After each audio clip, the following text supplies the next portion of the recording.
ഇത് എടക്കയൂർ നാലാങ്കല്ല് ബീച്ച്. സംസാരിക്കുന്നത് നൗഫൽ നാലാങ്കല്ല്. ഇന്നലെ രാത്രിയിലുണ്ടായ അപകടമാണിത്.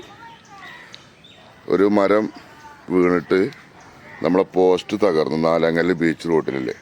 അത് പ്രത്യേകിച്ച് എടുത്തു പറയാനുള്ളത് എന്താ പറഞ്ഞാൽ മരം വീഴലും പോസ്റ്റ് വീഴലും ഇതൊക്കെ സാധാരണയാണ്. പക്ഷെ അതല്ല അതിൻ്റെ ഹൈലൈറ്റ് എന്താന്ന് പറഞ്ഞാൽ ഈ പോസ്റ്റ് ഇതാ ഒരു മരം അവിടെ വീണു. ഇതാ കാണുന്ന സ്ഥലത്തൊരു മരം വീണു, അതിൻ്റെ ഇടയിലൊരു പോസ്റ്റ് ഉണ്ട്. അതിൽ നിന്ന് കേബിളിലേക്ക് വീണ് ആ പോസ്റ്റ് ചെരിഞ്ഞു.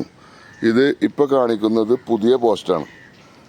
ആ പോസ്റ്റിനൊന്നും സംഭവിച്ചിട്ടില്ല. ഈ പുതിയ പോസ്റ്റിൻ്റെ ഉള്ളിലിട്ടുള്ള കമ്പി കണ്ടില്ലേ, കൊടക്കമ്പിയാണ്. വേറെ ഇതിൻ്റെ ഉള്ളിൽ ഒരു സാധനമല്ല അവർ ഇട്ടുള്ളത്. ഇതിൻ്റെ ഉള്ളിൽ ഒരു സാധനം അവർ ഇട്ടിട്ടില്ല. അപ്പോൾ നമ്മളിന്ന് ഇവർ പല രീതിയിൽ പൈസ വാങ്ങിക്കുന്നുണ്ട്. എന്നിട്ട് നമ്മൾക്ക് തന്നുള്ള മുതലാണ് ഈ കാണുന്നത്. ഇതല്ല, ഒരു പോസ്റ്റിൻ്റെ ഉള്ളിലുള്ള കമ്പിയാണ് ഈ കാണുന്നത്. നമ്മളടുത്ത് ഓവർ ബില്ലും ആ ബില്ലും ഈ ബില്ലൊക്കെ വാങ്ങിക്കുന്ന ഗവൺമെൻറ് നമുക്ക് തന്നിട്ടുള്ള സാധനമാണ്. പോസ്റ്റിൻ്റെ ഉള്ളിലുള്ള കമ്പിയാണ് ഈ കാണുന്നത്. കണ്ടില്ലേ? ഒന്നുമില്ലെങ്കിലും ഈ പോസ്റ്റ് മറിഞ്ഞു വീഴുന്നത് പോട്ടെ, ഇതിൻ്റെ മുകളിൽ നിന്നിട്ട് ഈ ജീവനക്കാർ ജോലി ചെയ്യുന്നതല്ലേ.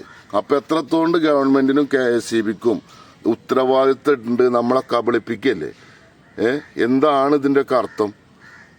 എല്ലാവരും ഇത് ഷെയർ ചെയ്യുക. നമ്മളെ KSEB നമ്മോട് കാണിക്കുന്ന ഈ അനാസ്ഥക്ക് എല്ലാവരും ഷെയർ ചെയ്ത്